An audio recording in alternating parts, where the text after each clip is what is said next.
Welcome to Super Movie Brothers. Let's start the show. This is a podcast on the Podfix Network. You can check out more shows like it at podfixnetwork.com.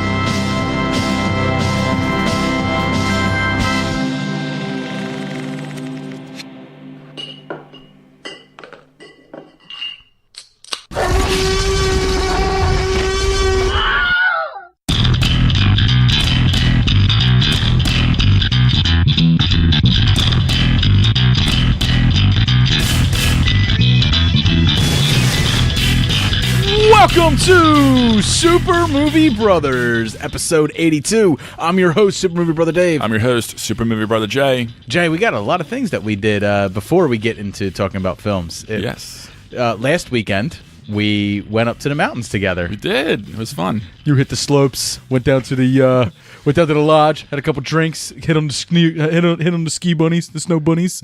No snow bunnies that day. There was no snow bunnies that day. No, we didn't even go skiing. No. It was my wife's birthday. I wanted to do something for her that wasn't the norm. We're not crazy about like going into the city anymore, and like because it's a hassle when you don't live in the city. You got to drive down there. You got to find parking. You got to Uber around and stuff like that. If you really plan on having a great time and stuff like that, you don't want to drive home. Right. So you have to get a hotel room, and hotel rooms in the city are far more expensive. And we don't have any sober friends. No. So what we decided to do was go up to the mountains instead. And we went up to the mountains, and me and Lauren had like this thing planned. Like, we'll go up there. We'll stay at this place, the Pocono Resort and stuff like that. It's right by Jack Frost and Big Boulder Mountain for skiing, snowboarding, snow tubing, all that stuff. And we would go hit local bars and stuff like that.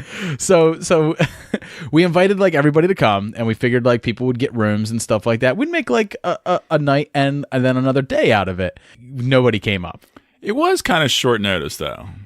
4 weeks ago? 4 weeks. Yeah, it was about 4 weeks ago we announced that. Yeah. I thought it was like a week or two. No, it was about 4 weeks. Oh. It was a good amount of time. My invite was later. I don't know. Whatever. But no, it was just up on Facebook. So okay. So anyway, it just wound up being me and Lauren getting a room, and then you stayed in your buddy's place. Yeah.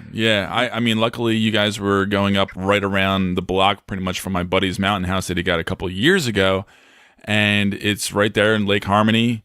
That Split Rock area, and it's a really cool small little cabin. Yeah, that was a good thing, because it would have been super awkward if me and my wife were splitting a room with you. It would have been really weird.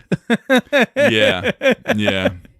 It was a suite though, so you would have been able to fit. There was a couch and everything like that. But so a little too old to be hearing another couple fuck in the other room. It's not. It's a little too old for that. We don't have sex when we go to. If we go out all night, both of us are too tired or too drunk when we get back to do sex, man. No, we don't have sex. So we're now officially all over 30 years old. So like, yeah, we're just too old for that. Yeah, too old for that. So when we got up there and we met you at a steakhouse, and we after we finished dinner, terrible service, but very good food. I don't care. Yeah, the food was fine, but the drinks were the mixed drinks were awful. I got really afraid because they had a maple syrup like bourbon drink, and I was like, oh man, I wonder if that is like Thorny's Maple Mustache Ride from movie Cocktail. So I made Lauren order it. Hun, you like this? But like they served it, and it's like it said muddled orange, and like when you get it, like that orange is like just fucked in the bottom of a glass. Like it is practically paste at the bottom. You could not use a straw to drink it. You had to drink it straight from the glass, and it was fucking terrible. And then that's what I was like. That's why me and Jay do God's work on Movie Cocktail. Yeah, making good cocktails. We do our best. We're trying. So then, after we finished dinner, we were going to the bar, and Jay kept telling us the only place to go around here is Shenanigans, and I was like, "You're fucking kidding me! The only place to go is Shenanigans." And I kept playing that scene in my head. Shenanigans. You guys are talking about Shenanigans, aren't you? Hey, Favreau, what's that place you go to with all the crazy shit on the wall? Yeah, I mean, and I know you guys, and I'm not a big fan of chain places either, and I don't really think it's a chain. I think it's actually just the name of the bar. No, it's a chain. There's a Shenanigans around here, too. I just thought that, I don't know. Whatever. But either way, it's truly It was the only place to go. It was the only place where anything was going on. So we get there and they're doing karaoke. So of course Lauren makes me get every up night. and They do karaoke every night. That's what I've been told. Oh my god, Or at least almost every night, like 5 days out of the week, which is pretty much every night. that's exhausting. Yeah. And then there's the world's shittiest dance club like off to the right too. Yeah. It's kind of brilliant. it's a great 2-for-1 shot. You know, if you're a little on the older side, if you're on the younger side, you can get a little taste on both worlds. Oh my god, it was something. And of course we had to order cocktails there too, and Yes. those were just as bad as the other place. But it doesn't matter because we were having a great time. So I got up. It was a lot of fun. I sang karaoke because my wife made me. That was her birthday present. Was to You sing nailed it, karaoke. man. You were the first one up. Well, I mean, what's there to be? I kept telling you this. You wouldn't get up and my God. sing. You I don't refused sing. to. I have a horrible, horrible voice. Oh, so do I, but it doesn't matter. So I wanted you to sing so badly, and everyone who's there, I was like, all these people here live 60, 70 miles from us. You'll never see these people again. Lo and behold, when we go into the dance floor, we meet like 3 people who live like right around us, and they directly would have been. It would have been people you ran into again. It would have been like, Probably. that's Yeah. the guy. That's the guy that sang Frank Sinatra. Like shit. And 3 bachelorette parties. And 3 bachelorette parties. I feel like people are just always getting married up there. I'm telling you, every single time I've been there, there's at least 2 bachelorette parties there. I wanted you to rock it, but like actually, it seemed like the bride was the last holdout. All of her friends had wedding rings on, so she must have been the last friend to get married. Oh, It's a shame. oh. Jay So couldn't- all the other bachelorettes are kind of like already been there, done that, or kind of like just going through the motions. Jay had a creepy wooded cabin all to himself, and no woman to lay pipe with. No.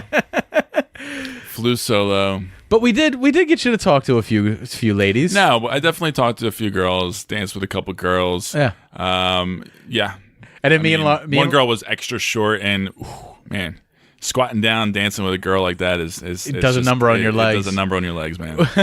We at one point were like, oh, we're getting sick of this bar, of this shenanigans. Let's go to a more quiet place close by. And we drive there, and everything there closes at like 10 o'clock. And everybody says, like, literally, everything closes early so everybody can go to shenanigans. And it kind of makes sense because it's like in a sense, it's a small little town. It's a popular town, but it's also a seasonal town. So there's only going to be probably 1, maybe 2 places to go in the area. And shenanigans is just kind of equipped to be that place because, like I said, it's like a 2-for-1 shot. You know, you get both kind of worlds. You get the club scene and you get the quirky, awkward karaoke scene area. So we drive to this abandoned bar. And then we literally turn around and go back to shenanigans to end our night. Yeah, and we stayed for like another 45 minutes or something. Yeah, we stayed for a good while longer. And then, of course, the next day, brunch. It was a bit of a rough morning.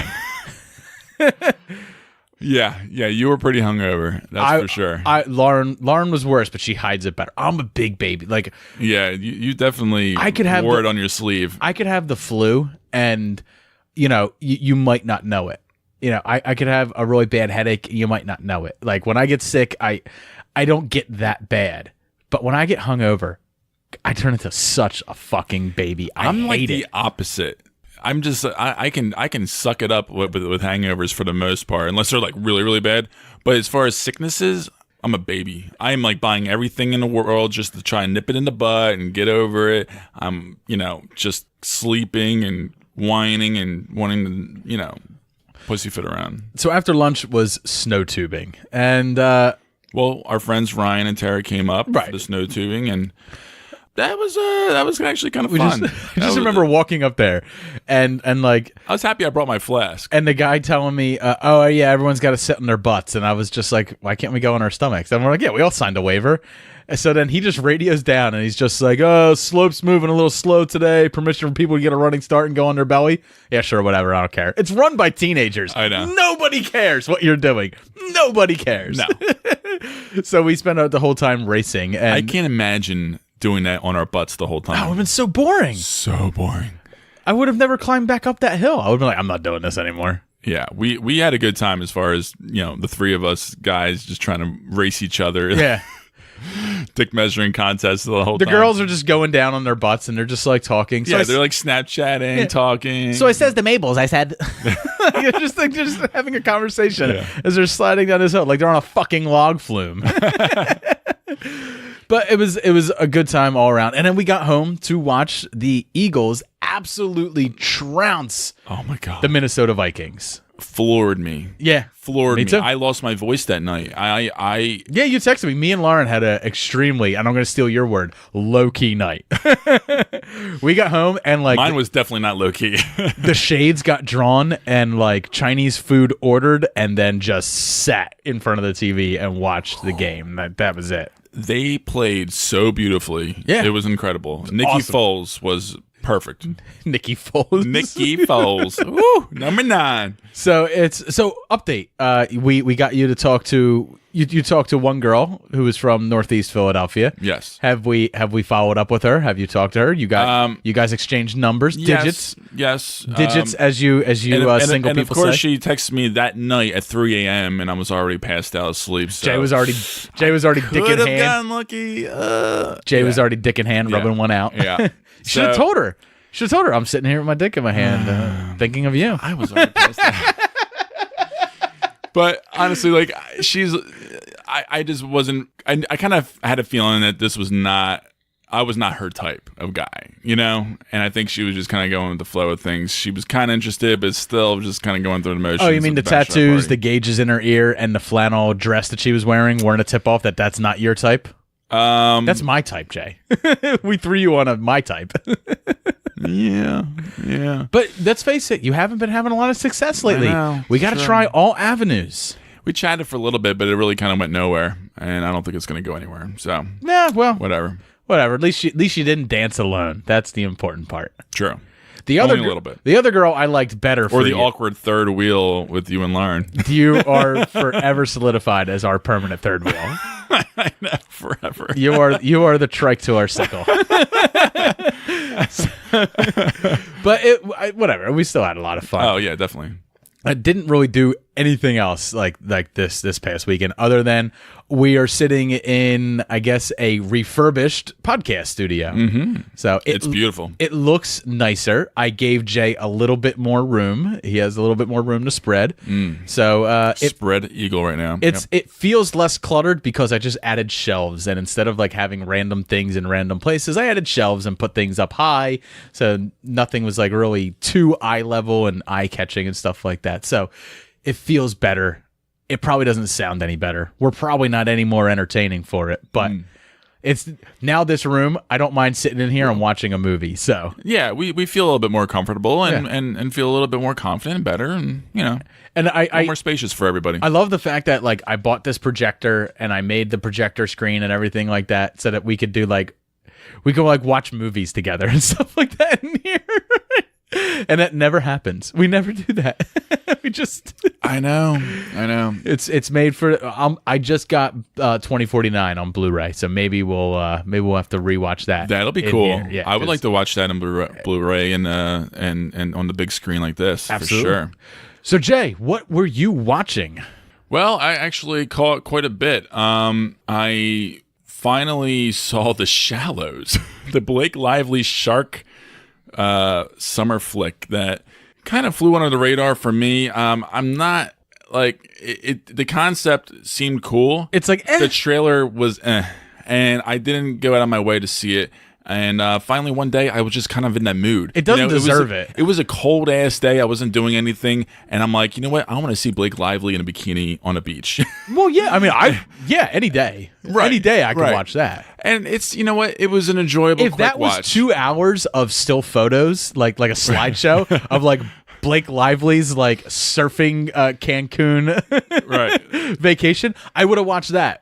I would have watched that rather than watch The Shallows. Yeah. Shallows, like, it's not bad. I mean, don't get me wrong, it's not garbage, but it's not great. I mean, It was just fine. It was what it was. It was an enjoyable I felt hour, like- 25-minute easy breezy watch. I felt like of it a was like horror movie. mutated shark, right? Like for the most part. because the shark was doing things that like a shark wouldn't fucking do. Like, No. it was just, I mean, and that wouldn't be a problem if if the movie allowed itself to be that way, but the movie tried to ground itself in this type of 127 hours-esque reality. Exactly. It had a difficult time finding the right balance. Right. So when the shark is doing things that are completely out of line for shark behavior and acting more like a movie monster than an actual natural threat, then it kind of lost me, especially in like that middle part really drags, and then the way it ends is just really.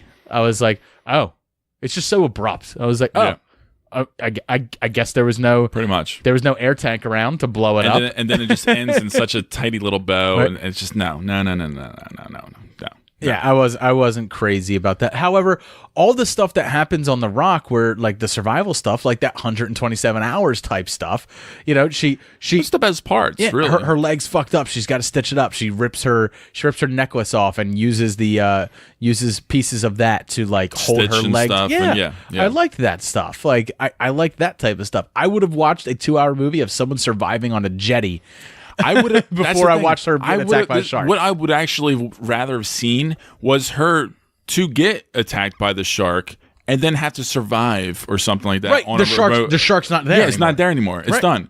But her just to survive, like on a small little remote But they made that plot of movie. land. It happened on land, and Leonardo DiCaprio got attacked by a bear, and people love that shit. Yeah, So that's true. what else did you watch, man? This ensemble film in 2016. Ensemble piece. It's a weird one. It's a real character study. Free Fire. Please tell me character study was one of your bullet points in your. No, this is so not that.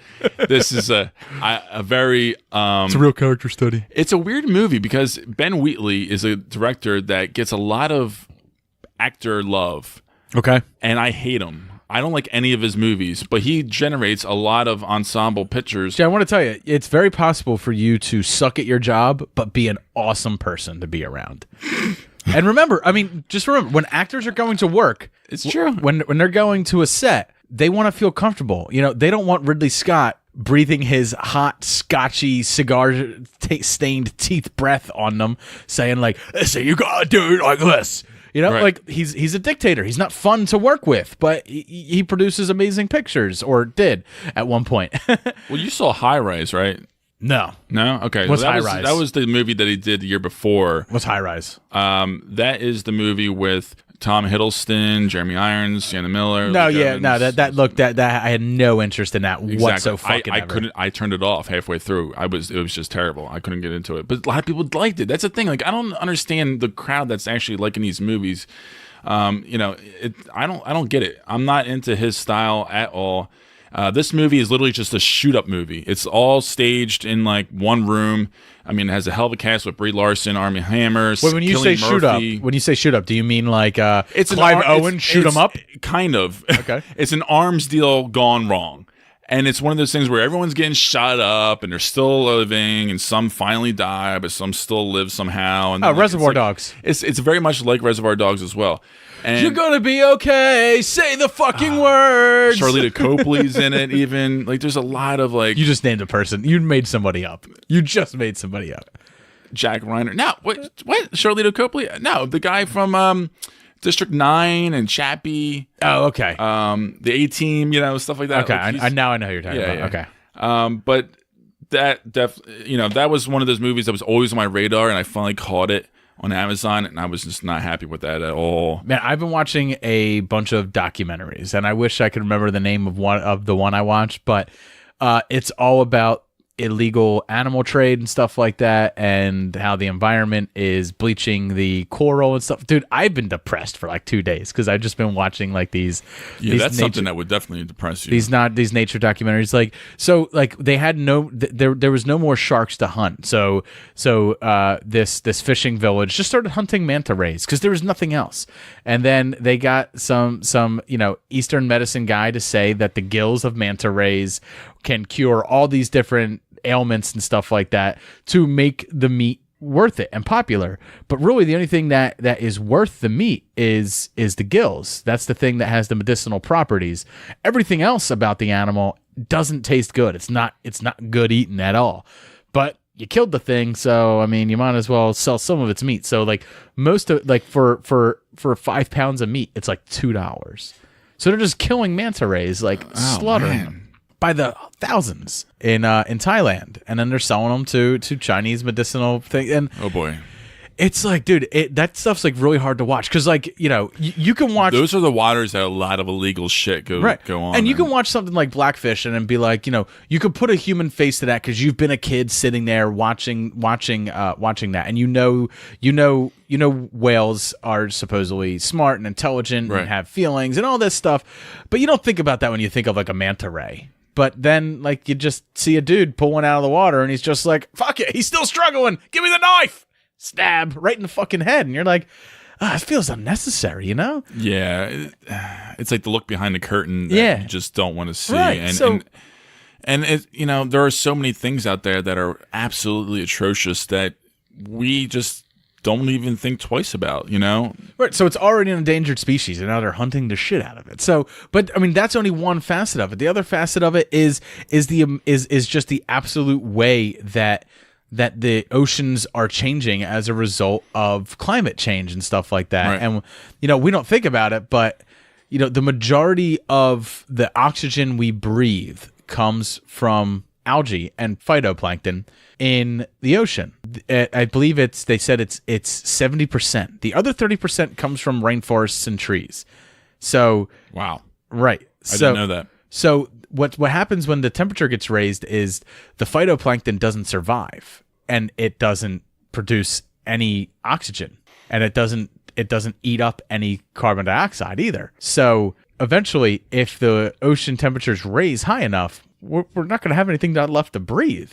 And then, of course, when all that happens, the coral gets bleached, it dies off, it cracks, it breaks, and it just becomes a barren desert underwater. It's crazy. So anyway, that's I'm not getting political or anything, Yeah, but that's it's scary. It's like you watch these things and then This is why I stay away from documentaries, I know. because I get really into documentaries So do when I. I get into them, and it pisses me off hard. The this other- is why I stay away from politics. Like I can't get into that shit because you're right, it depresses me, and it makes me so angry where I feel completely helpless. the other one I watched was a Academy Award Best Documentary winner.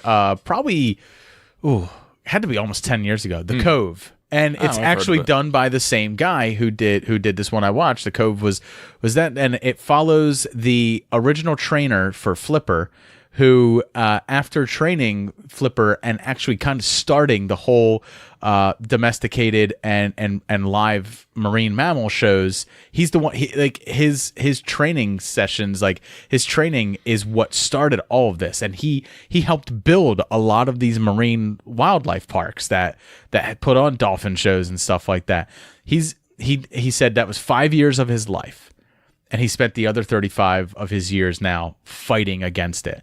And it all takes place in this cove in Japan where they lure dolphins in.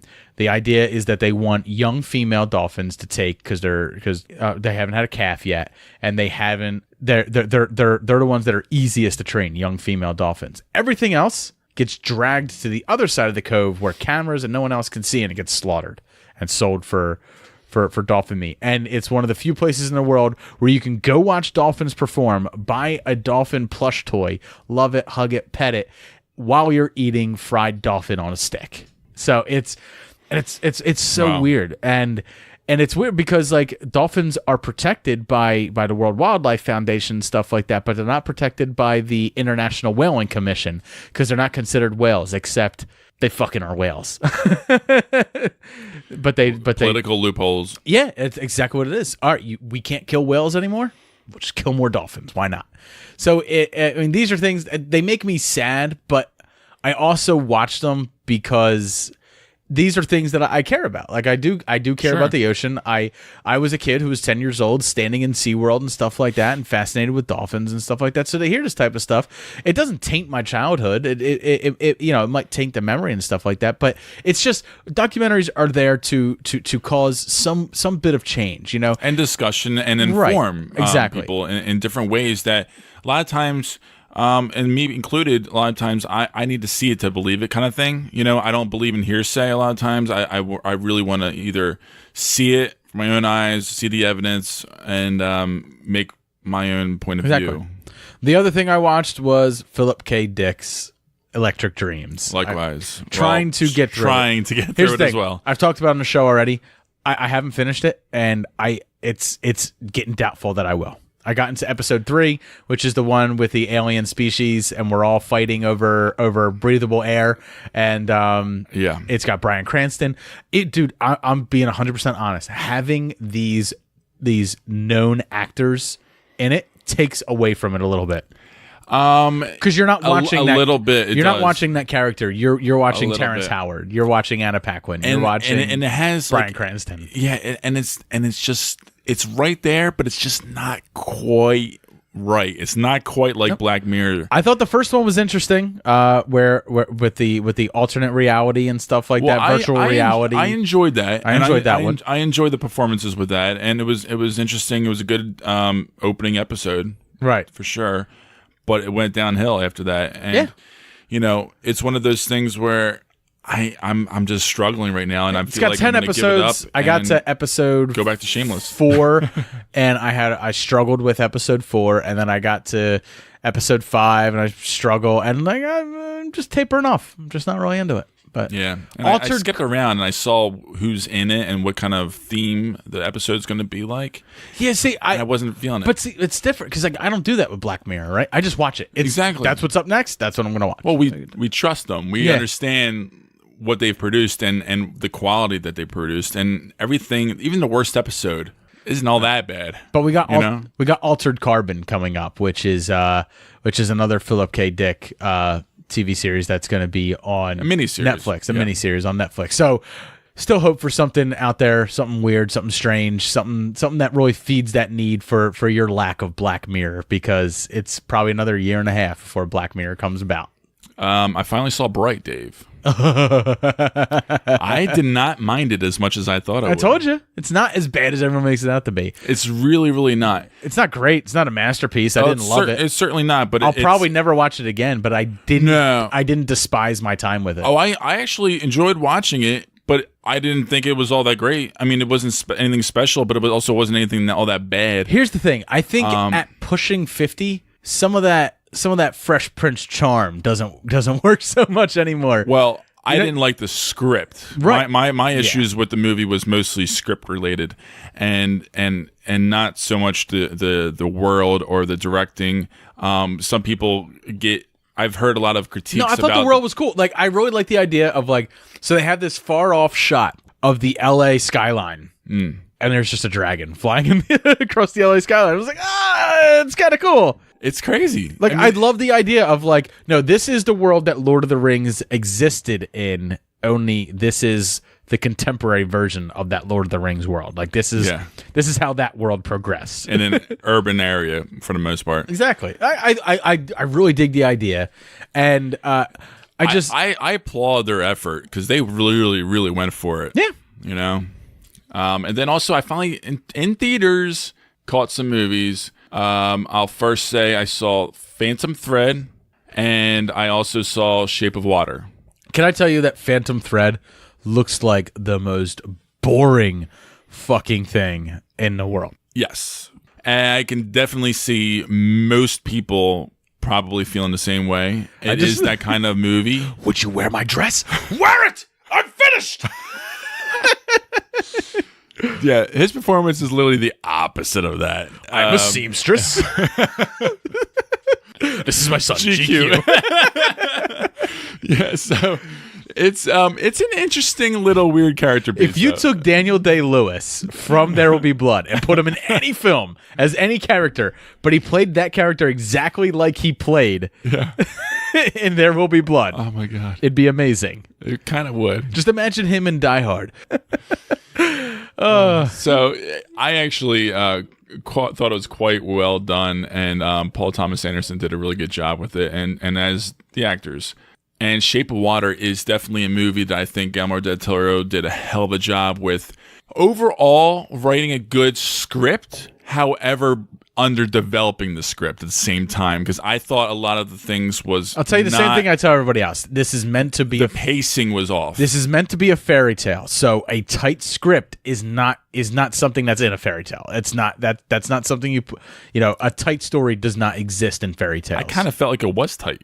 No, I mean, See, I didn't get enough time in the lab for them to fall in love before they broke them out. Spoiler alert. And that's not a spoiler. well, whatever. But there was elements of the movie that just didn't go long enough for me, and some of them were too short for me. Well, this is a perfect segue for us to get into some of our Oscar talk. So let's get into our Oscar talk. Let's move over to that.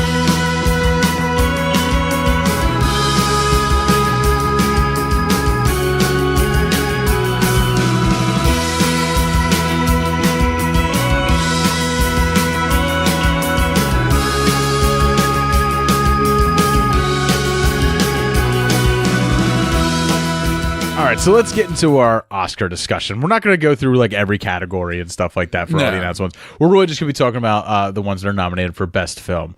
We're doing this in lieu of Indie Corner because Jay's getting lazy, and he came up with a bunch of news stories that we're just going to cut out because they're mostly DC news, and apparently Dark Universe is going to revamp. Yeah, well, no shit. They came out with a flop, so there's not a whole lot of great news stories for us to really get into. There's some interesting things, but... So in case you missed it, or you are like me and you don't really give a flying fuck about the Academy Awards, the nominated films, there's 9 nominees this year for Best Film. And the films are Call Me By Your Name, Darkest Hour, Dunkirk, Get Out, Lady Bird, Phantom Thread, The Post, The Shape of Water, and 3 Billboards Outside of Ebbing, Missouri. So we're just going to run through each of these real quick. We're going to discuss the films. Jay, let's start with Shape of Water, since that's where we were leaving off in our last discussion.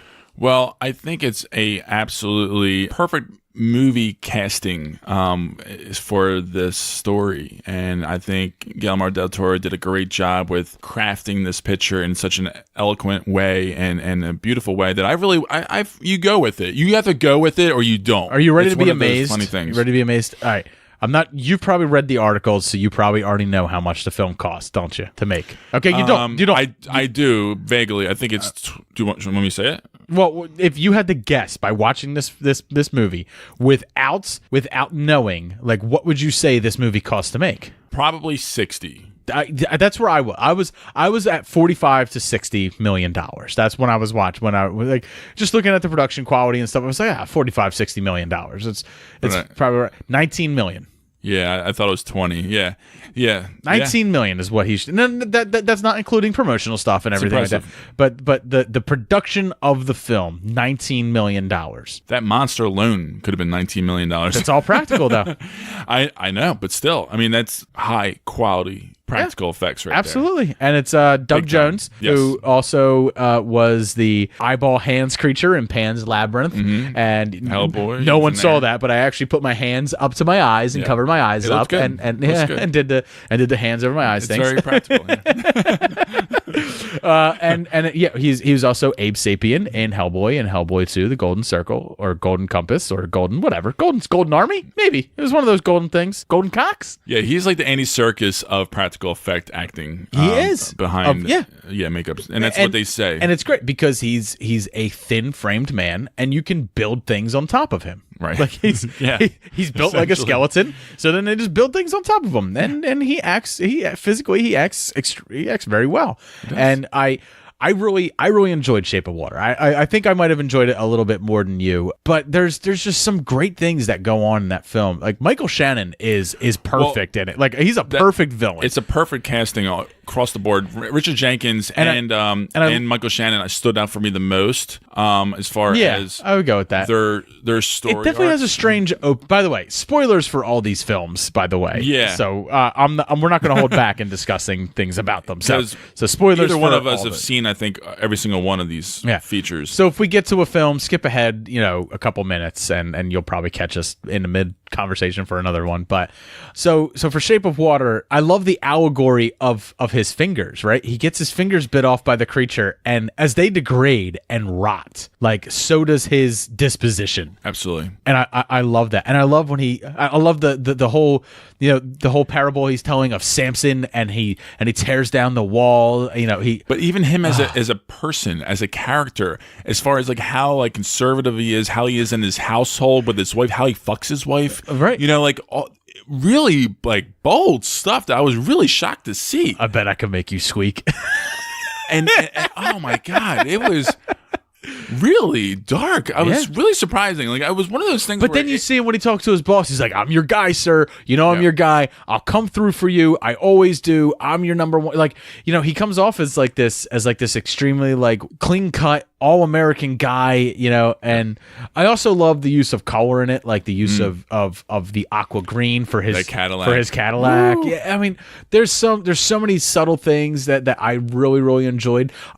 There's so much going on in every scene that I really wasn't paying attention to the minutia of script. Like, I wasn't, you know, I didn't, because our main character was mute and didn't have the ability to talk. Dialogue in the film didn't have that much of a meaning to me because our main character couldn't, you know, so much of her acting was physical and so much of what's going on. It was in more the story film. script that bothered me, not so much dialogue. What in the story script bother you? Like I told you, like the love story with them two. Because they montaged it. The pacing of the movie. I mean, they montaged it. They definitely, because took away from me. Like, they show her calendar several times, and they show that time has like several months. I wanted to see more of her and the monster falling in love in the lab, a little bit more.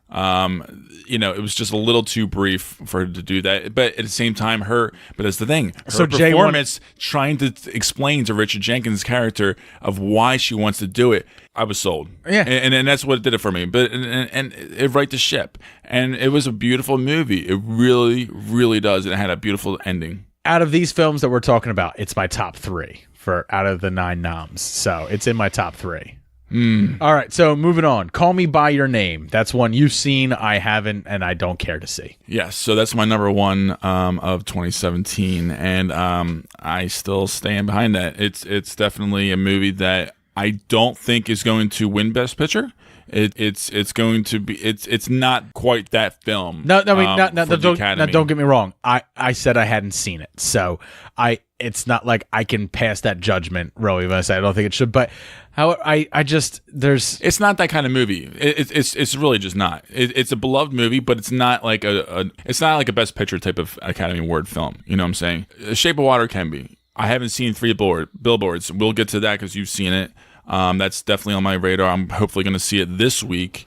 And but no, Call Me by Name is definitely a gay coming of age movie, really. Of just, now, we had one of those last year in Moonlight. Now, however, this is very different, though. I was going to say, it's very different because the race of the character is very different. The setting was very different. Yeah. We're talking about a young gay black man growing up in an urban setting, yep. And then you flash to this one, which is privileged Italian countryside, very low key summer.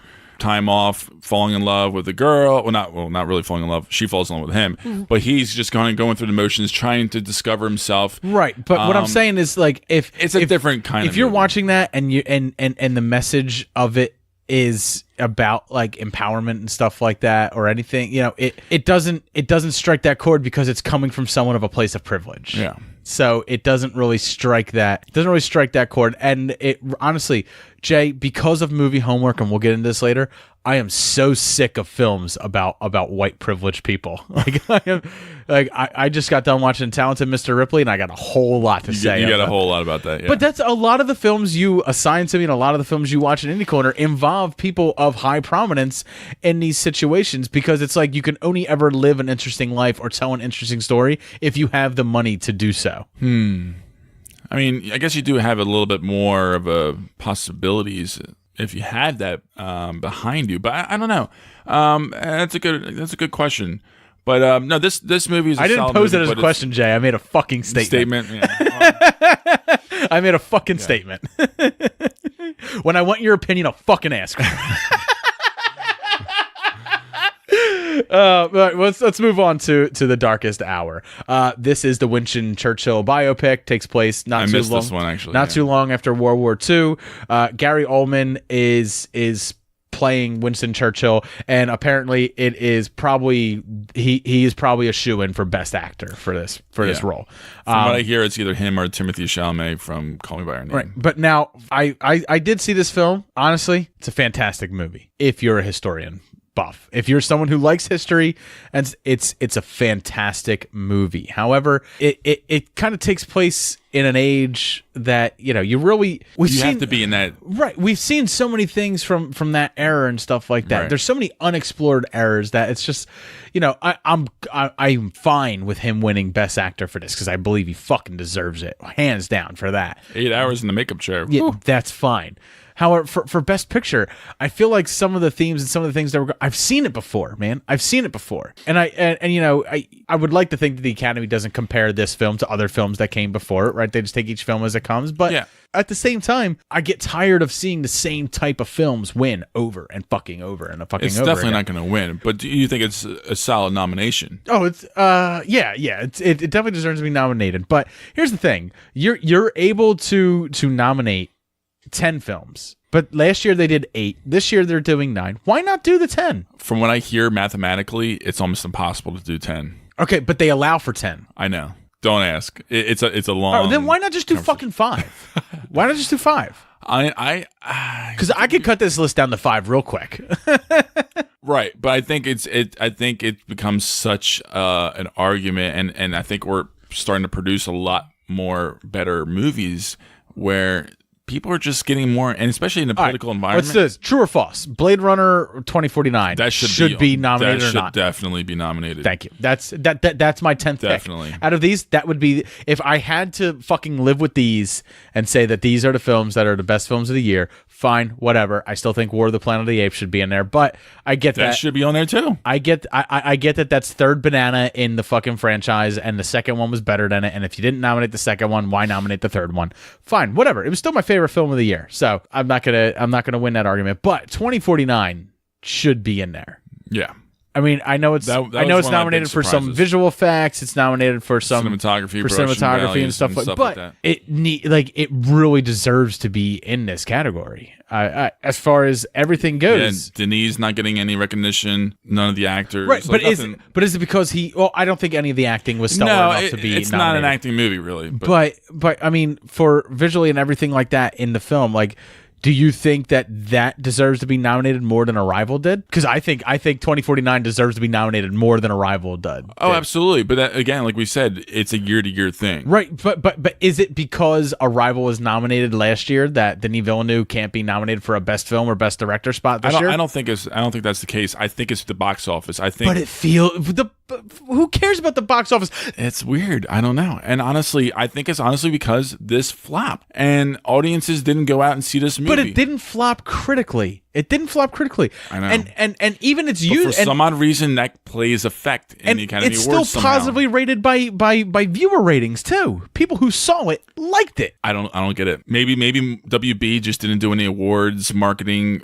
push for Best Picture. I don't know. It Just got weird. shafted. It's just weird. It's just weird to brush one of the best movies of the year under the carpet and be like, Yeah, I mean that's my number 2. So I'm upset. I am. my number 2 too. And it's been flushed. All right, so moving on, we got Dunkirk, which same type of now when I say same type of setting, like Dunkirk, you can practically say home from here. It's not different setting than it's a different setting than than Darkest Hour, but it's similar in tone in this type of dire straits World War II story. And a lot of people are saying that this should be the best film of the year. That this is Nolan's film. This is his chance. This is his time. And I feel like if Nolan wins, he's not winning for Dunkirk. I don't want him to win for Dunkirk. I think he has. Now better films I'm of sorry. his- I'm talking about Best Director nomination because he is nominated for Best Director. But if he wins, he's not winning for Dunkirk. He's No. winning for body of work. Oh, absolutely. Yeah. Well, if he does win, it's absolutely for body of work, not for this picture Not for this whatsoever. I think from what I think Guillermo del Toro might win it. He should. I think he will. But Dunkirk as a film, I mean, me and Jay reviewed it. We both gave it an A-.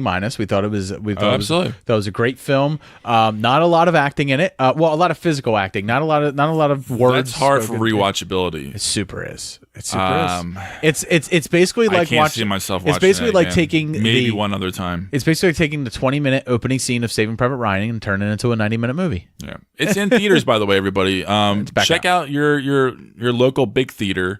they are probably showing it right now. Yeah, because the IMAX is worth it to watch it in. Yes, The definitely IMAX. recommend that. Yeah. Absolutely. And I'm probably going to buy this one on DVD, on Blu-ray too, because I'm going to want to watch it in this theater that we built here. Yeah. So I want to watch it in here. I mean, I really enjoyed the film, but Best Picture of the Year, I don't know. All right, so Jay, moving on to Lady Bird. You saw this one. I didn't get a chance to. I love this movie. I definitely do. It is a worthy entry. It's definitely probably the smallest budget movie on the nomination list. And it's a great coming of age film that was in our era when we were that age in this setting, in this time period in '02. And Greta Gerwig just kind of knocked it out of the park, and all the actors did as well. It's not going to win. No, it's at gonna, all. It's going to win. It's going to win. Nominated for a lot of things, but she's winning Best Actress from that's not a guarantee.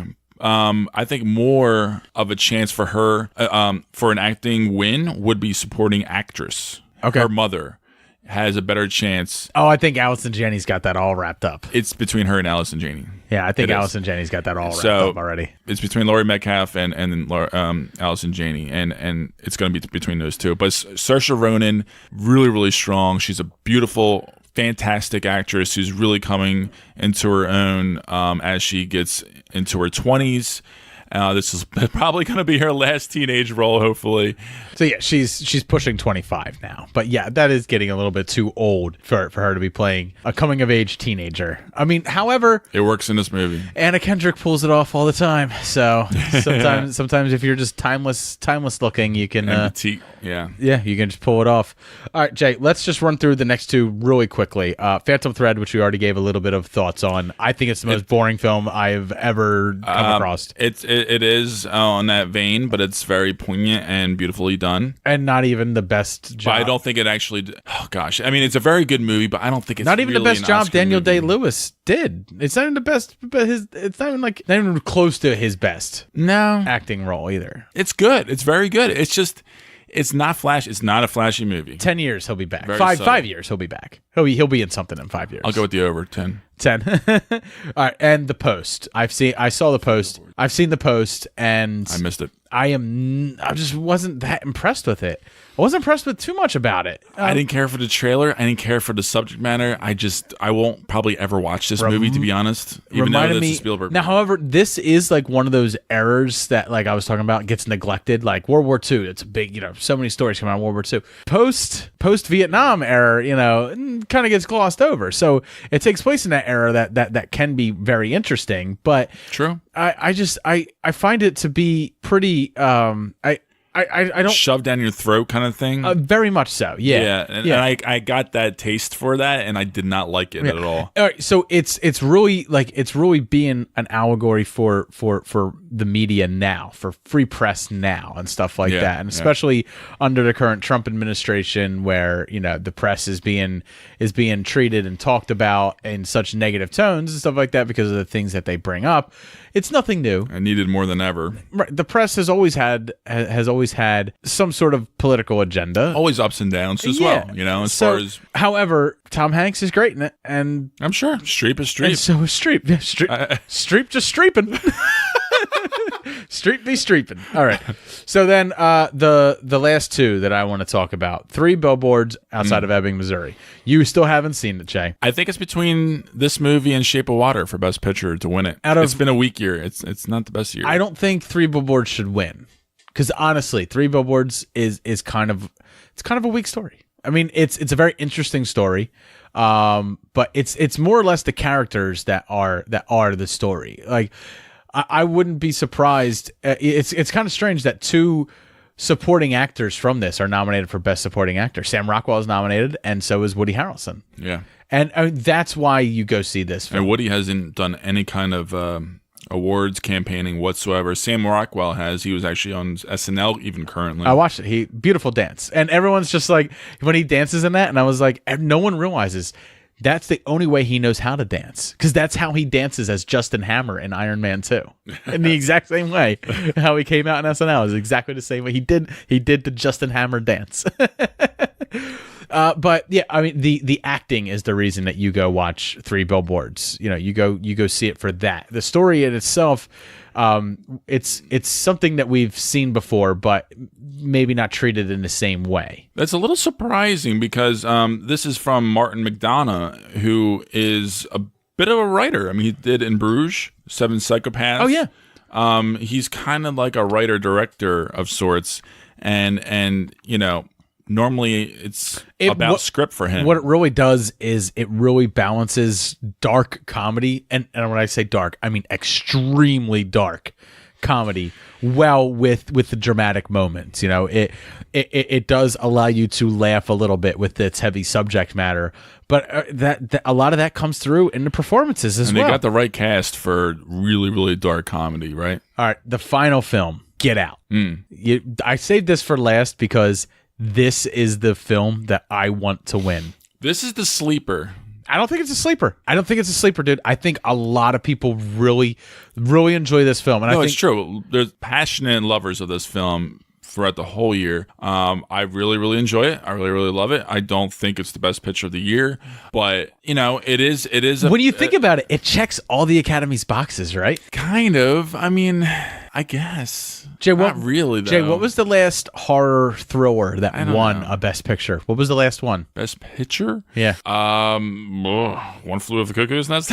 Silence of the Lambs. Oh, true. That's right. 20-some years ago. It was 1991, 1992. Sure. Silence of the Lambs came out. So, but the fact is, I think this film has a lot to say about today's society. Box checked. I think the acting is phenomenal. Box checked. I think the story is original. Box checked. Definitely. And I think that it's extremely well directed, well paced, and a really good film. I mean, this is a film that you and I both rated extremely highly amongst everything else. While it wasn't on any of our top 5 lists, right. I think that's for rewatchability, but it's personal favorites, though. Yeah.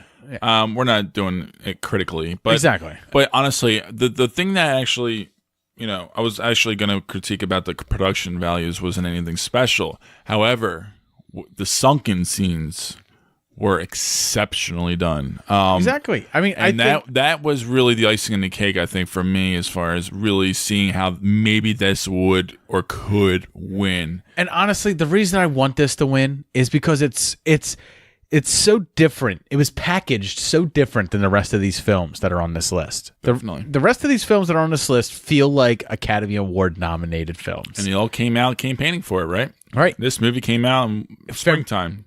No. Or winter, even. It came out March or February of last year. This is supposed to be a genre piece that just knocked everybody off their ass. Yeah. The studio didn't expect it to be here. Jordan Peele didn't expect it to be here. None of the actors expected it to be here. But here it is. It's our Philadelphia Eagles of kind of. You're right. Of the Academy Awards. It's not supposed to be here. Fuck it. I'm rooting for Get Out. Right. Because it's not supposed to be here. And I don't mean this literally, but it kind of thumbs its nose at the rest of these films on the list. When you read the rest of these films on the list, right, it sticks out like a beaten red thumb. And it's like, yeah. And I'm the person who said last year when we were doing this and when talking about the Academy Awards, I want something to change. I want them to look at films on a much broader scale than the narrow-minded look that they have on everything, that everything has to be a melodrama. Everything has to make you feel a certain way. This is a film that makes you feel one way when you watch it and think something completely different about it when you talk about it. Yeah. It's when you talk about it, you get into the social issues that it brings up that is the underlining of its subject matter. However, when you're watching it, you're just watching it. It's just there. I want a film that gets nominated that can just be what it is. It doesn't have to have these deeper political meanings and stuff. Even though this one does, it does. You don't feel that way when you're watching it. You don't get reminded of the problems of the world outside. No, these things come out after the movie's over, and then also in conversation. It does exactly what a film is supposed to do. All the rest of them, and even if you don't pick up on the political stuff, it's still fun. It's still a great watch. Right. It's still a good movie. It's kind of the brilliance of it. Yeah. I mean, it is the brilliance of it, really. That's what I mean. It's a subtle brilliance, and I love the fact that it's nominated. I just know deep down it doesn't stand a fucking chance of winning. But it does. No, actually, it does. I hope it wins. I hope it changes. No. But that's the thing. Like next year, this wins this year. Next year, some melodrama about a coming of age story of some person doing a thing that is. But look at it this way. Moonlight won last year over La La Land. I'm sure very narrowly, but it's still won. I'm sure very Just narrowly. saying. I mean, I love Moonlight. I do. But, La La's my jam. But that is a movie that really wasn't normally a movie that would probably be on a best, or at least a winning best picture nomination, movie for previous years. I think that's one of the things that but it was so well crafted. I think like Get Out, it's one of the things that the Academy can't ignore it. They can't ignore its box office draw that it brought in. They can't ignore its critical draw that it brought in, and they can't. It couldn't be ignored, even though it didn't have a chance. It couldn't be ignored. Is the reason that La La Land was nominated, and the reason that this is nominated. Yeah, I mean it's exceptional, and they all are, and it'll be interesting. So, of course, those are me and Jay's thoughts on all these films. Obviously, they're not the end-all, be-all, because me and Jay don't get the fucking vote on this shit. But we did reach out to people on Twitter, and I did ask everybody what their favorite nomination was and what their horse in the race was going to be. So, Zombie Kitty Podcast, at ZKitty Podcast on Twitter, said, definitely The Shape of Water. I need to look at the other nominations, though. And me and Jay are the same way. It's not like we saw all of them.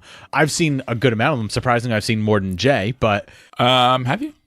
Yeah. I the only ones I didn't see were... I haven't seen 3. Were Lady Bird and Darkest Hour. Were the only ones. And Phantom Thread. Those are the 3 I didn't see. I didn't see Phantom Thread. I didn't see Darkest Hour, The Post, or 3 Billboards. All right. So, Cinema Men Podcast, at Cinemen Pod on Twitter, said, Dunkirk and Get Out. I'm okay with Shape of Water and Lady Bird. Everything else can fuck off. All right. Paul from the Countdown Pod, our Podfix brother over there in Perth, Australia, that's at Countdown PC on Twitter, said, Paul? It would be fantastic to see a film with less represented genre elements win. So I'm all for thriller, horror, or the fantasy romance. He's probably being a little cryptic here because they're probably going to do their own Oscar show with a countdown. Yeah. But he's clearly talking about he wants Shape of Water or Get Out to win. Exactly. Bears on Film, at Bears on Film Pod at Twitter. I'm assuming that these are 2 very large, hairy gay men.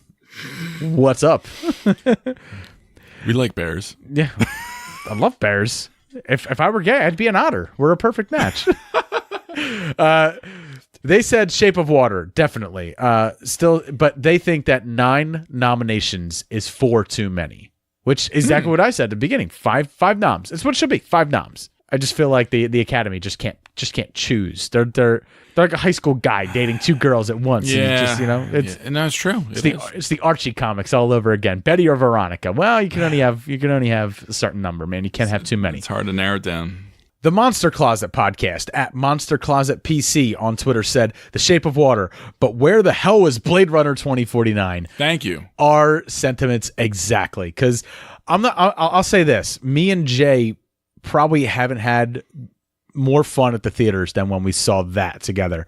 And I mean, don't get me wrong, it was a hushed silence, but the conversation that we had about the film coming out of it was probably one of the most fun conversations we had, which is one we didn't record because it was post just on the curbside. Yeah, just talking before we went in our cars and went home. But yeah, I mean, it was a film that had so much going for it, but I think its downfall is you really needed to see Blade Runner and really like Blade Runner and really dissect. You needed to, if you didn't love Blade Runner, you needed to watch Blade Runner 5 minutes before going into this to really dig deep into this one. Jacqueline Martin, at Larry's Love 65, said, Get Out, best movie I've seen in a long time. I want you to watch this. At IWYTYT on Twitter, said, of the ones I've seen so far, definitely rooting for Get Out, but I'd be okay with Lady Bird or Shape of Water as well. Dan over at the Netflix and Swill podcast, another Podfix brother that is at Netflix and Swill on Twitter, said, I'll probably be going to AMC's Best Picture Showcase, so I'll catch most of these. Nice to see Mudbound get some love, though I don't think it will win anywhere. Yeah, Mudbound is just, I think, a little too bleak. It's bleak. And the fact that it's Netflix. But I the think fact a lot of that the it's- Academy members are still a little... Right, but the fact that it's wishy-washy with Netflix nominated, movies. shows you that, like, there is a younger portion of the Academy that doesn't care about that type of stuff. It doesn't care about box office draw. It doesn't care. It cares about picture. If it's a smash, if it's really a good movie, well, yeah, I mean, definitely. But now, Mudbound's not nominated for Best Picture, but it's No. nominated for a few actor and actress noms. Mary J. Blige, I believe. All right, it's nominated for Best Song, and I believe it's nominated for. Is it nominated for Best Director as well? No. Okay, so it just has a couple acting noms. Some and- people wanted this best a female cinematographer to be nominated, but she wasn't. Oh, all I right. think. I Maybe thought- she was. Thought I can't remember. I thought I'm that sorry. film looked pretty as fuck. So It was. So Patrick Danaher at PD Anaher XHS on Twitter said Dunkirk or Lady Bird. See, a lot of people can't even decide. They can't even land on one. I landed on mine. Get Out. That's mine because 2049 is not there. So 2049 was there. That's the one I'd pull for. But since it's not there, Get Out's the one I'm pulling for. Man, people have to say this one or that one.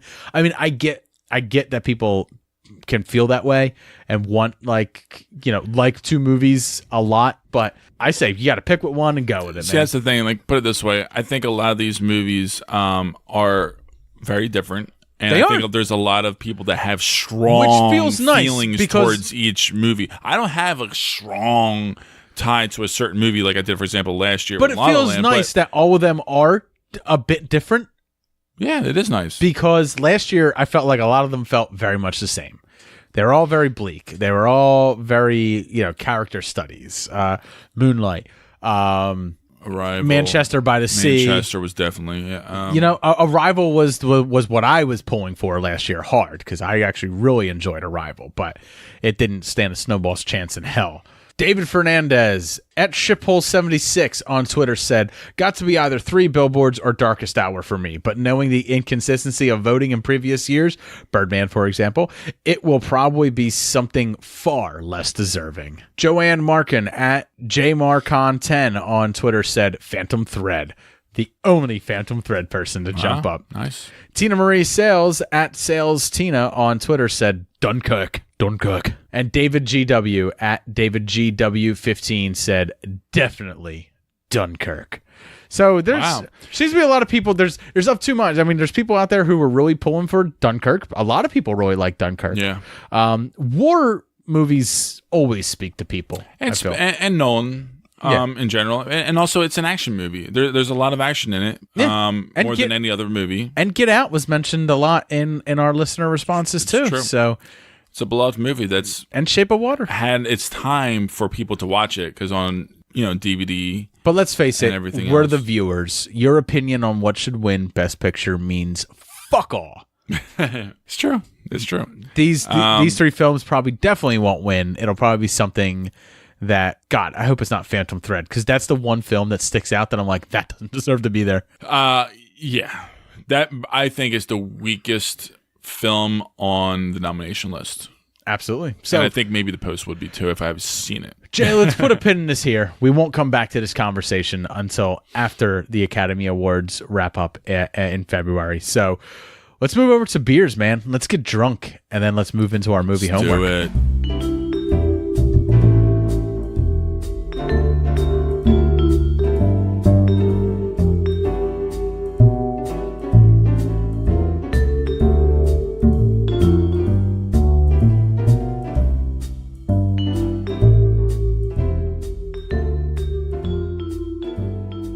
Welcome back to the beer segment. And in honor of the Super Bowl, our drunk scene obviously has to come from a football film, as there was not many drunk scenes for football films.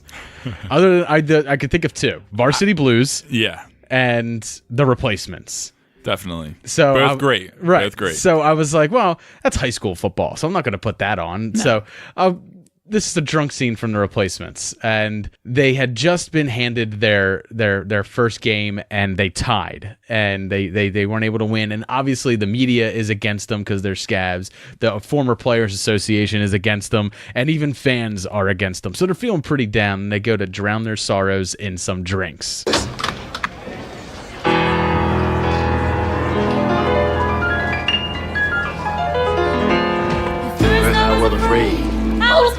Man, Orlando Jones is a guy you just don't see anymore. You really don't. You just But then I spent so many nights thinking how you did me wrong.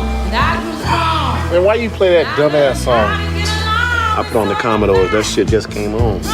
Can somebody please cut that bullshit off? Hey, we did the best we could do. That's all we can do. Don't get points for trying. Let's face it, boys, we screwed the pooch today. Hey, there they are! Hey, And of course, the gentlemen, real Washington You're Sentinels come in. Washington Sentinels!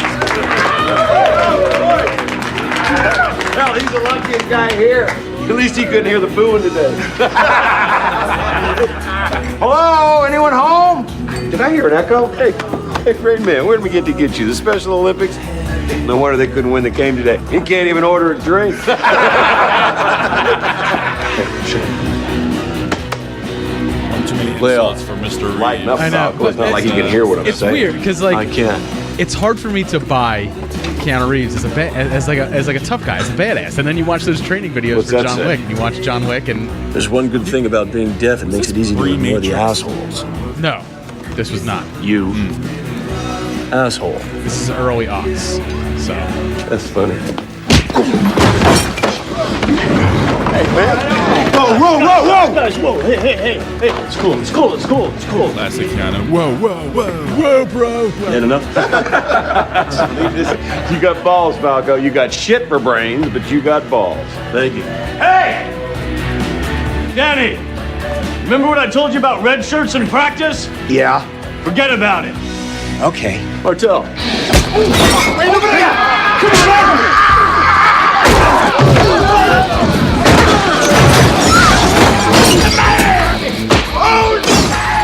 It's a fun fight scene in the bar, though. It really is. And I mean, it actually ends in a better scene, but I'm not sure if they're still drunk in that scene because there's not actual drinking, so I didn't use it. It's when they're all in jail and they start singing and dancing together as Gene Hackman comes to bail them out. And that's this bar fight. Drinking is what bonded them as a team. Yeah, And made them and it perform. makes sense because these are the replacements. They're scabby old football players, and they're just kind of put together. And why not brawl with the current sidelined starting lineup? You know, I mean, what the hell? Why not? And the best is like when Jon Favreau comes in and Oh my god, he's a nut in that movie, and I love it. Like the movie's not great. I mean Brett, Yeah, Brett. Well, Jon Favreau. I'm like, wait, Jon Favreau? no, it's Jon Favreau, isn't it? In that movie, he's the guy. Get me the ball. I want to get you the ball. Give me the ball. I want to get you the ball. Is it? That's Jon Favreau, man. Oh man, he really fucking juiced up. Yeah, I mean, he gets That's big. right. Fuck. Yeah, That's amazing. Who's- I love it. who's Brett Favreau? Are you thinking of Brett Favre? I think I was thinking. Wait, Are you thinking of this something about Mary? You think I was doing like a play? I was thinking I'm of something about Mary. I'm like getting all Brett twisted up. Like Favre. No, that's Brett Favre. I was like, this I was getting confused. does Jon Favreau have a brother I don't know about? I forgot John was in this movie. I really did. He was in a lot of movies. I know, but you see him for a hot minute in this scene, and I still didn't recognize him. Oh man, I really enjoy this movie. It's a lot of fun, and it is really rewatchable, and it's It is. just a good time. Absolutely. So let's get into the beers that we are drinking this week. Let's start off with you, Jay. I got myself New Belgium's Abbey Belgian Style Dubel. It is from Fort Collins, Colorado, and it is just a classic, really malty Belgian beer. It definitely has a good little dark, rich smell and taste to it. It's really well balanced. It's nothing, I would say, overly special, but it's definitely tasty, and it's 7.0 per volume. I enjoy it. I mean, I do. I'm going to give this one a 3.5. Okay. I think, out of 5. Yeah, All right. I do like it. It's not my cup of tea normally, but it's a good beer. Awesome. And I am drinking the Long Trail Brewing Company Double Bag, which kind of the name throws me off because I'm like, oh, well, that's what I used to call grenades in college. It's like, well, great bod, but she's a double bagger. I can feel people like, Dave, you're terrible. It's like, I am. This is 39 IBUs and 7.2% alcohol per volume, and it is a double alt beer. And you know what? This, I wasn't expecting to like it, but it really is. It really has a lot of nice malt flavoring to it. It's not like it's too malty where it has like that dark malt flavor. It pours really light and everything. It's incredibly balanced way throughout, and I just really enjoy it. It doesn't have that very sweet sugary flavor that comes with a lot of Belgian beers, or it's extremely well balanced, and I like it a lot. I didn't expect to like it because I'm usually not a huge fan of Belgian beers, but I do. I like it a lot. So I'm going to be giving this a 3.5 as well. Very good. Very good. So if you're a fan of Belgian beers or old world beers, these two are definitely ones that you want to give a shot at. So coming up next, me and Jay have to get into our first movie homework assignments for the month of February. So stay tuned.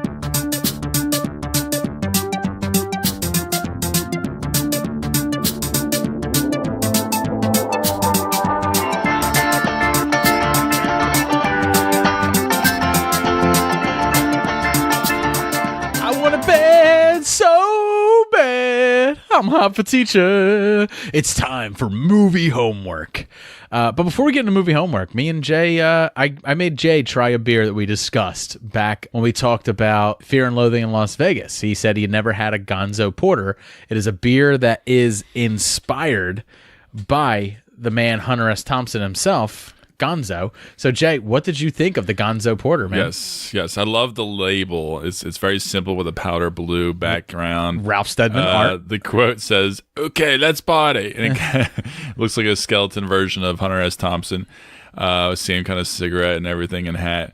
It's great, but yeah, this is it's a solid Imperial Porter. I would probably give it super smooth porter for being almost 9.2 alcohol by volume. Extremely smooth, man. It really, really is. I would give it a porters like that, and porters like the Great Lakes Edmund Fitzgerald, and one that's called Old Leg Humper by Thirsty Dog. Like those type of porters, like spoiled me on other porters because they were so good. When I first tried them, I loved them so much, and I sought out other porters and realized that like porter really is, when we talk about balance, that is the one beer that's a game of fucking balance. You can go too far in the chocolate malt direction, and then you wind up being closer to a stout. You can go too close to to a dark ale, and then it just doesn't meet that toasted flavor that you get with a porter, but this meets it so well in the middle. Yeah, no, it really does, and it has an easy finish, and it's for me it's a solid 4 because it doesn't have enough flavors for it. I think for me too. I think it's so solid and balanced, but simple. Like it doesn't have anything crazy special to it. So there's Jay with his pinky in the air. It is. It's far too pedantic. I'm still giving it a 4 out of 5. I really do enjoy the beer, but I'm just saying this is a pedestrian's porter. I definitely enjoyed it, and it's a surprising craft for a 9.2. So I have a bonus beer review as well. I am drinking a Lagunitas Something Easy Ale. So I really enjoy the Lagunitas Little Something Ale, and I really enjoy the Lagunitas Little Something Extra Ale, and this is the Lagunitas Something Easy Ale, so it's kind of like the little sister to all those, and it tastes phenomenal. It is only 5.7% alcohol per volume. It's extremely light. It's refreshing. It's hop forward, unfiltered, and it has a really nice sweet flavor that hits you right in the middle, but leaves your tongue at the end. Like nice and clean. Yeah, it's real clean. It's definitely like a pomegranate or like a mango type flavor. It's a That's my favorite new IPA I've had in a long time. What, this one? Yeah. It's not even an IPA. It's not even an IPA. It's an ale. It's a pale ale. Wow. Okay. So it's not like a still full on IPA, but it's definitely hop forward. But it's not bitter on the back end at all. No, And like I said, no. that sweet note, it just leaves your tongue feeling so refreshed and so nice. I would actually give that thing a 4.5. That's what I gave it. It's beautiful. That's a beautiful, beautiful beer. I just happened to see it when I was And buying beer today. Great can. Everybody check that out. It is a great It's a can. perfect summer beer. All right, Jay. So we're into movie homework. So I gave you a film to watch this week. You did. Watched The Great Outdoors, which was written by John Hughes. Yes. It stars John Candy and Dan Aykroyd. Yep, and directed by Howard Deutsch. Dooch. And I watched The Talented Mr. Ripley, starring a slew of people who were mostly unknown then, with the exception of Matt Damon Yeah. and a bunch, and who all Gwyneth went on to. Paltrow. So it's Matt Damon, Jude Law, Gwyneth Paltrow, Kate Blanchett, and Philip Seymour Hoffman. I mean, there's a lot of people in this film that weren't very well known then, but eventually went on to do some great things. It is based on a novel by Patricia Highsmith, and the screenplay was penned by Anthony Mignella, and it is directed by Anthony Mignella. And we will get into it when we get into it. But let's start off light. Jay, what did you think of The Great Outdoors? Okay, so The Great Outdoors. I'll be honest. Say it 3 times. Maybe a giant bear will appear in this room. It might. I can't wait. Big bear, chase me! So, honestly, this movie would not have hit me the way it did if I haven't been recently going to my buddy's mountain house over the last couple of years. Because I've never been a mountain person other than skiing. I've never done summer or warm climate mountain expeditions with the family or anything. Do you ever sit around the fire? Beach family. That's it. Do you ever sit around the fire and talk about like stories like when you're up there and stuff? Talk about stories of local legends and stuff like that. Because that's kind of where the film kind of starts. He's telling telling the story of his honeymoon. They were in a cabin, not too different than the one that they're in. Yeah. And that he aimed, he fired, and he's like, "You wasted her?" It's like, no. He's like, the buckshot shaved all the hair off the top of her head. They did a funny job with Every now and then, With you that. hear someone telling the story of the bald-headed bear of Clare County. And he's got a bald ass at the end of the movie. I love the raccoons. So the raccoons are like a Greek choir.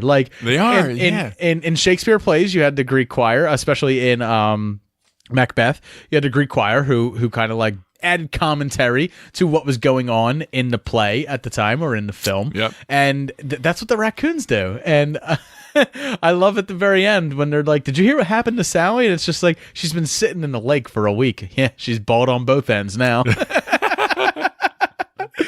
There's just so many subtle little things that are fun in this movie, and then there's also physical comedy things that are just in your face funny as well. So I'm interested to hear what you thought about it, Jay. Well, I think it's interesting to see how well John Hughes does with bringing story elements to life and ideas, but not really fully crafting a great script. You know what I'm saying? Fair enough. He knows how to really bring out great points, bullet points, situations in movies that are relevant and that work in the grand scheme of things and are just not quite developed right in the story aspect, or maybe even for the director. Maybe the director. Jay, it's because the story isn't deep. No, I'm not, nothing to do with Brother that. goes It's got to- nothing to do with it. Nothing to do with it. It sounds like you're dogging on it for it being a weak script and stuff like that. Why are we talking I'm about? only starting with the negatives. Why are we talking about script with a family comedy film that existed in 1988? I mean, it's a family comedy because film. it is in the 80s, and maybe they structured the films a little bit on a different side back then. But Because the I only don't thing you know. need to know was that Chester was going to a cabin with his family, expecting a nice weekend, and then Definitely. his brother-in-law, who he despises, Roman, played by Dan Aykroyd, shows up and fucks everything up. there's for him. just a couple scenes and sequences that I think were cut short, in certain ways. So maybe that is the direction from Howard Deutsch that was just kind of mishandled. Probably this is Annette Bening's debut role. Yeah. I didn't even fucking recognize her. It I is. recognize her voice, but not so much her face, because her face looks a lot different. She plays Roman's wife. Not only caked with makeup and playing, Now find yourself a spin cycle. That was good. That was definitely good. I don't know John Candy's wife though, Stephanie Pharisee. She's been in recognize other her. 80s movies. I'm sure she has. Yeah. But Dan Aykroyd is perfect in his role. John Candy perfect in his role. I mean, they do a great job playing opposites. Two different kind of brothers playing jackasses. Two different kind of jackasses in a way, and just two different kind of men. Yeah. Really, and. The family man and the businessman. The man who puts work ahead of family. Very much. And the man who puts family ahead of work. A very 80s businessman as well. Yeah. He had the Zach 80s. Morris cell phone. He is so 80s. Definitely. But honey, he hung up on me. But he did it. And it's like, he's our pastor. Job. I'm sure he didn't mean to. Yeah. all the stereotypes. It was great. Their conversations they had with each other, the way they banter with each other, the way they bust balls with each other. So kids, you want to go out on the lake and lay around on a pontoon boat? Yeah. Or you want to go fast and suck my wake? And the kids I thought were amusing enough as for the subplot with the daughters being a spoof of The Shining. See, have you ever been like on a vacation where like everything went wrong and you watched your dad devolve into madness? No. Well, see, I have. No. Now, while I'm not saying it's not one for one, like John Candy's character is not my dad. However, I have been on a vacation. My dad did get really, really sick in Disney World though one time. All right, so kind of a similar story. My dad always finds like there's always 1 or 2 days at Disney World where my dad just fuck it. I'm fucking done. I'm done with. My dad's kind of like that too. I'm done with kids. I'm done with this shit. Is he the type of guy that has to have a plan and do it and like get the most done?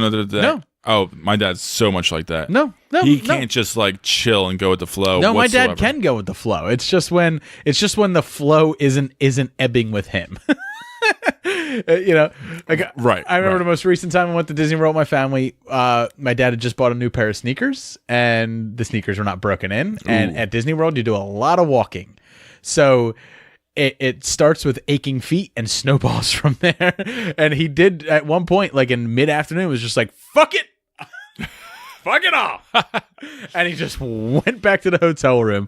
And in this movie, Chester has that moment where he goes back to the cabin, and you see him like he's struggling with the drawers that are stuck, and he's pulling them open, and he's taking his clothes out, and he's throwing them in the suitcase. Yeah, he's with the horse. He's ready to fucking go after the horse, right? Yeah. After the horse.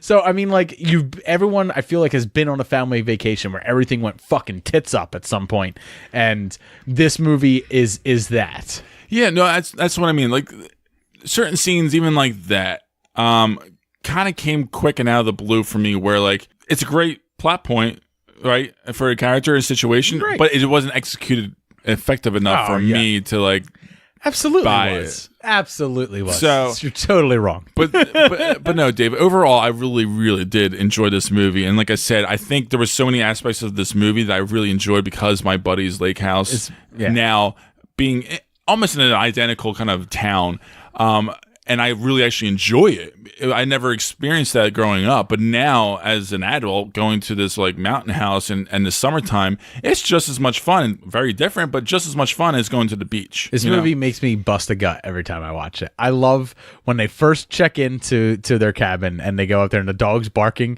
and he's just like. He's like, she was she was messing with a porcupine. Loves porcupines, hates people. She's in heat too.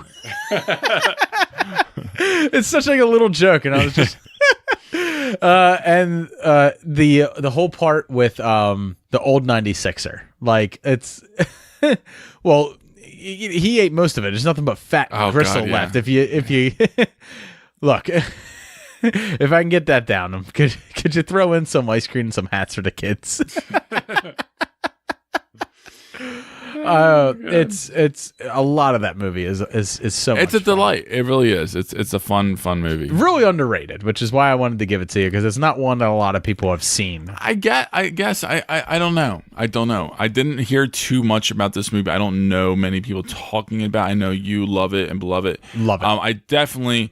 It's definitely not in my boy. I mean, it's not Ghostbusters. Top 3. It's not Ghostbusters, sure, right? It's not like one of the John best. Hughes movie. It's not one of the best comedies of the '80s or anything like that. But it is for what it is. It's very solid. Exactly. And especially if you have experienced mountain life in the summertime, you'll definitely enjoy this movie. Let me tell you what I see. I see shopping malls. I see. That was a great scene. I see industrial waste buried deep in the ground and not opened up for another 50 years. That was good writing. That's what I see. What do you see, Chet? I see trees. Well, God never gave you a maybe vision. a little water.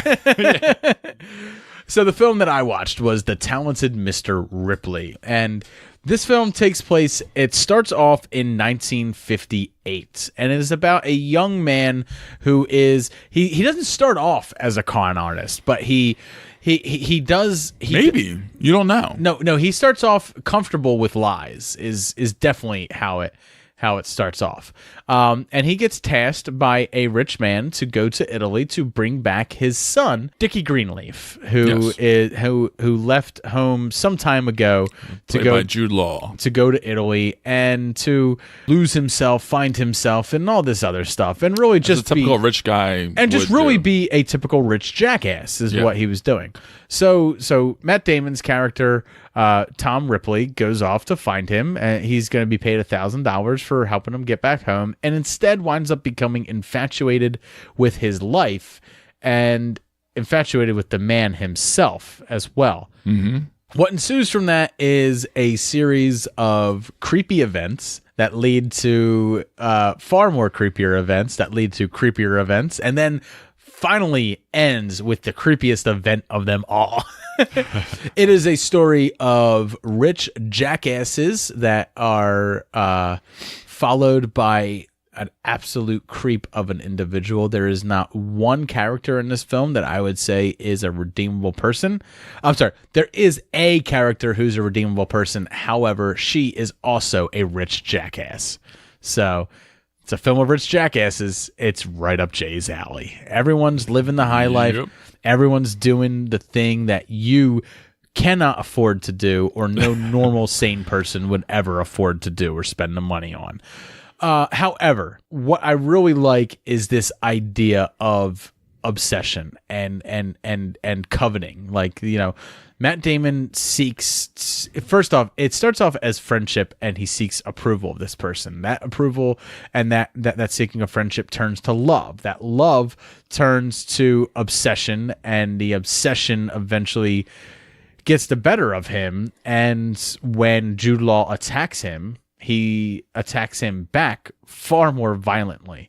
Where I think Jude Law meant to hurt him, Thomas Ripley, infatuation and frustration, and it all comes to a head. And frustration in many different kind of levels too. And as we said, he's a guy that's comfortable with a lie, so he's comfortable with lying his way out of his crime. And then not only that, since he loved the life he was living and loved the life of this other individual, why not take that life for your own? And that's exactly what he does. I mean, the film definitely sets you up that Thomas Ripley is a chameleon from the get-go. He's able to almost impersonate anybody. He's able to perfectly forge signatures. And there's no explanation for these skills. I mean, it's just skills that he has. Yeah. Everyone has one talent, as Jude Law's character Dickie Greenleaf says. What's yours? And that happens to be his. He spends the rest of the film pretending to be Dickie Greenleaf. And it really winds up being kind of like there's this one moment where he sets the one woman who's played by Cate Blanchett, who thinks that he's Dickie Greenleaf, up to meet him at a coffee shop. He also sets Gwyneth Paltrow, who thinks that he's Thomas Ripley, up to meet him at the coffee shop. One at 10:15, one at 10:30. They meet and they talk and they discuss, and now both of them appear to be alive. Dickie Greenleaf appears to be alive, and so does Thomas Ripley. To keep the lie going. And at that moment, I was like, holy fucking shit, he just Fred Flintstoned those people. He was both at the Water Buffalo Lodge and at Pebble's birthday party at the same time. And that's what this film winds up being. It's about a web of lies and deception, and how when he runs out of lies to tell, he just kills somebody. Or he has to, or he feels like he has to in order to keep his life going, to survive. So and to keep his lifestyle that he's starting to get more comfortable in because he's infatuated with it. The details, they show that early on in the movie, the little details and nuances that he just gets to. Right, he buys a whole bunch of jazz albums so that he can speak to. He takes this idea of going there and taking Dickie back and how to infiltrate him to a far more serious level than anyone else would. Like I would take the guy's $1,000 and I would go there and I'd be like, "Hey, you gonna go back to New York?" "No, I'm gonna stay here." "Your dad says hi. Your mother says be home for Thanksgiving. Say hello to her for me. Thank you." That would have been all. That would have been all I did with Dickie Greenleaf. Yeah. I never would have done anything else than that. But there's also this underlying fact that he's not just there to bring him back. Once he's there, he falls in love with Dickie. I mean, that's not underlying. That's obvious, especially to when you get into his second relationship, that you realize that he is a gay man. Like. Or at least, he probably is a gay man. And definitely, you get inklings of that. Because don't tell me that he was in love with Cate Blanchett. He loved the fact that she was there and she fit into that Dickie Greenleaf life. Exactly. She was another rich socialite child living abroad, so she fit into that lifestyle that he liked. Right. And if he were to marry her, and he can use her to help him camouflage in the scene, exactly, which is all he wanted from her. Right. He did not want that pussy. No, he could care less. Right. But so when he gets in that second relationship, which honestly, that's my biggest problem with the film. That's when this film should have ended. After he escapes from Rome and he goes to Venice. And he walks into that church, and he sees his new beau playing the piano and stuff like that, and he looks up at him and he smiles. That's when this film should have faded to black. However, this film limped along for 40 to 45 minutes more after that. Its pacing and length are what winds up killing it in the end. I've seen him escape twice at that point, and now I have to watch him escape with lies 2 more times after that. Yeah, this is based on a novel, right? It is, yes. Yeah, so I think that partially could be the fault. So that second part where he sees his second love, Peter, who is played by Jack Davenport, and he sees him in the church, and he looks up at him and he smiles at him and stuff like that. In my mind, as someone who's watched this movie for 2 hours already, I knew that was going to end in the same way that his infatuation with Jude Law had ended. And I would have been fine with that. Yeah. I would have been fine with that. And I probably would have applauded the movie far more than I did with it running 45 minutes longer. And the funny thing is, too, like, wasn't it great when Philip Seymour Hoffman comes into the film? He has a burst of energy, all of a sudden burst into the screen. That first time. The second time he came on, I didn't buy his level of brilliance. Brilliance or smug arrogance? Because he's also a rich guy, just like Dickie. No, the second time he showed up, he had already figured out everything that Thomas Ripley was up to. Something that the Italian police couldn't quite figure out. That a private, one of the best detectives in the United States, a private detective couldn't figure out. No. He figured it all out already. They showed scenes of Philip, just his face, not words, no dialogue, of him seeing that he's picking up on cues of his character acting weird.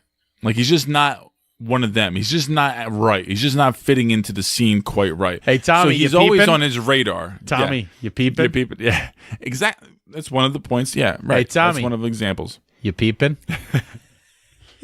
And that comes at a scene when he's watching Jude Law have sex with Gwyneth Paltrow in the hull of the ship. But I didn't buy that he's the one that pieced all that together to the point that now I did buy when Gwyneth Paltrow pieced it all together. I did buy right. Other people put it together and I buy it, but I didn't buy it when Freddie put it together. You know, Freddie, the fat drunk asshole who. Okay, I didn't buy it. I can see that. Okay, it just didn't make sense that he's the one that puts it together first. Now. They do a good job. I felt like they gave enough cues throughout the film. Well, he camouflaged it by the fact that he's Freddie. You always question him. Freddie probably knew Dickie better than Thomas did. Tom thought he knew Dickie, but Freddie knew him better. Right. Freddie grew up with him. Freddie knew. And he kind of slept on the fact that Freddie also went to Princeton. Freddie is an Ivy League guy. He is a smart guy, as drunk, as foolish. He's as in he that is. world. He's in that club. Right. But I still didn't buy how quickly he put it together once he was in the hotel room with Thomas. I just didn't buy all that. So what it comes down to, Jay, is I really enjoy the idea of the story that they were telling. I probably would have fucking loved this book had I read the book first, but A little too bloated. when it comes to the film, it's extremely bloated, dude. This film is so long. And I'm not going to argue with that because I pushing 2 hours and 20 minutes, I believe. That's exactly what I was going to bring up. It is 2 hours and 20 minutes. Yeah. And it easily could have been a 95 to 100-minute movie. You could have ended it at that moment when he came into church because, like I told Lauren when we were watching it, I was like, well, I mean, Jack Davenport's going to get this same exact thing that Jude Law got. He's going to be someone who he's going to be lied into a corner, and the only way out of lying yourself into a corner is kill the people that you've told the lies to, or just disappear. And since he was on a boat, he couldn't disappear. So I just wasn't everything wow about the movie. Everything I enjoyed about the movie happened in the first 2 acts. It's the best part of the movie. Yeah. That is true. That is true. The third, especially the first act, that whole point where he's impersonating other people and stuff like that. I was like, wow. All right, yeah, that's really. And Matt Damon does a killer job with it. Though, He right? does. He does. He does a really good job. Probably in the took a movie lot of overall. practice. He Yeah, no. does. The acting is phenomenal in the film. Like, the acting is really, really well done throughout the film. I feel the story is bloated. I mean, that's it. Yeah. The story's bloated, and that winds up taking out. I mean, I likened it to your great-grandfather telling you what was once a really good story, but as he gets up there in years, it just becomes a rambling, shambling mess of a story, and you just can't wait for him to get over because you already know where it's going. So you just want him to get it the fuck over with, and he doesn't. And then the second he's done telling it, someone else walks in, and they go, "Hey, Gam Gam, tell me the story about." No, don't ask that for Christ's sakes. He just got done telling about the trenches of World War I. Don't get him started on WW2. I can't take it. It's going to take forever. I can't be polite anymore. I really wanted to shut it off, Jay, because it had gone on too long. Okay. It doesn't mean I didn't like it. It just means I really wanted to shut it off. It went on too long. I'm not going to argue with that. I get it. And the thing is, it has some moments that like go so high, right? Like the tension gets so high. And then it just drops down to a low after that. Like, it just goes back to what they're doing today. Day in and day out. Yeah. Yeah. Like, the great highs, like the jazz club scenes, whatever, like that. Right. They're Those are rambling, great and highs. And then it cuts to like the next day, and they're just kind of like sitting And around. it's not like having a coffee. thing, right? And it's not like the things that happen in the quiet moments are poignant and stuff like that.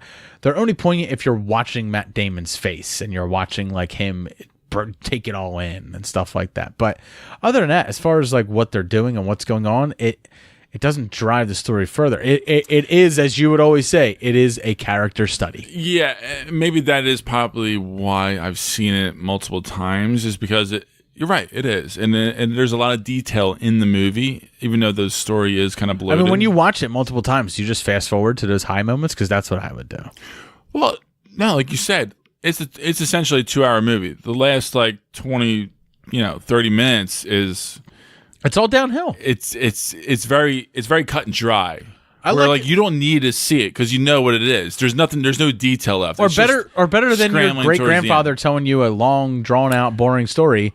It's kind of like a roller coaster where, like, literally at the end, you don't have a big drop at the end. Your big drop comes at the beginning. Sure. The end just kind of pitters out, and you just pull back into the station. You get off, and you go, you want to get in line again? And this time, I don't want to get in line again. And I'm done. And maybe that's why Jude Law was actually nominated for an Academy Award for his supporting role. Is because when he was on screen, he was the life of the party, really. Oh, you mean on screen for the 30 minutes that he was on screen? Yeah. Out of a 2-hour-long movie? The whole movie revolves around his character, essentially. It really does. It really does. But and I even wasn't... with him not on screen, he still is a life. I mean, maybe people disagree with me. Maybe people really love this film.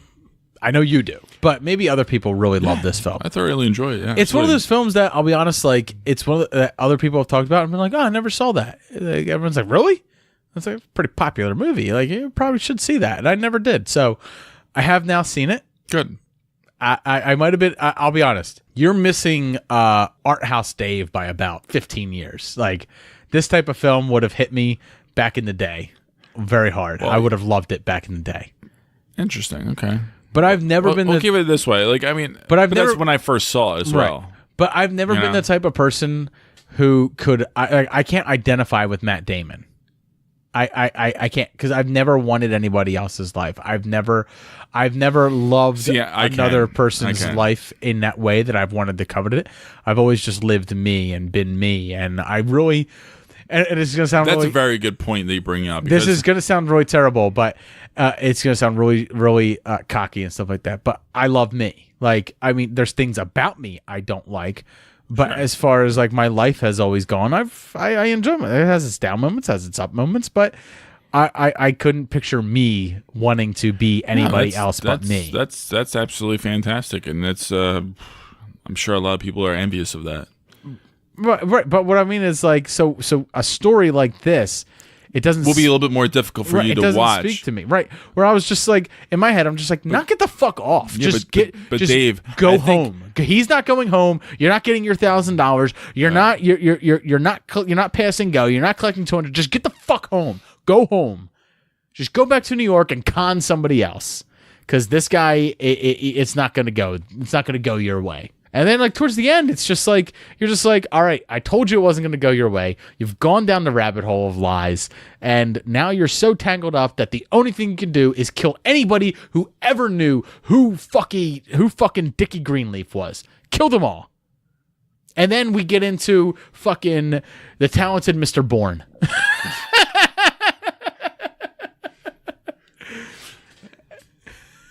The end.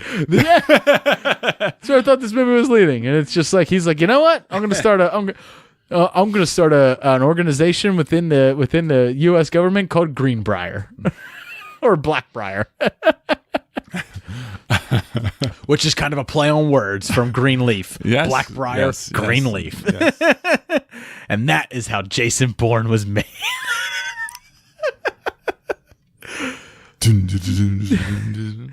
Anyway, I would have to give this movie like a C. Like, no, a B minus. I would give it a C, really? No, I give it a B minus. Because, like, there's so many, there's moments that I enjoy, but I didn't enjoy them enough to be elated. And there's moments that I felt just dragged on far too long. And overall, it didn't quite work for you. Yeah. And I knew exactly where the film was going the whole time. So it's not like it made me feel this way where I'm like, oh, where are they going with this? How's he going to get out of this one? Spoiler alert, he's just going to kill somebody and then disappear again. That's how he does it. He's not a magician. He's a charlatan. And just a reminder to all of our listeners, Dave has seen most of the movies that I've seen. So these movie homeworks are a lot more difficult for me. But anyway, regardless, I'm looking forward to Dave. It's probably going to be our last movie homework. It's probably going to be me No, it's definitely not. It's going to be me making you watch things. We might have one more movie homework in the tank where you can pull something out that I haven't seen. Oh, there's things. There's things. And I have a list of, this is no lie, I have a list of over 70 films that Jay has not seen. Jesus fucking Christ.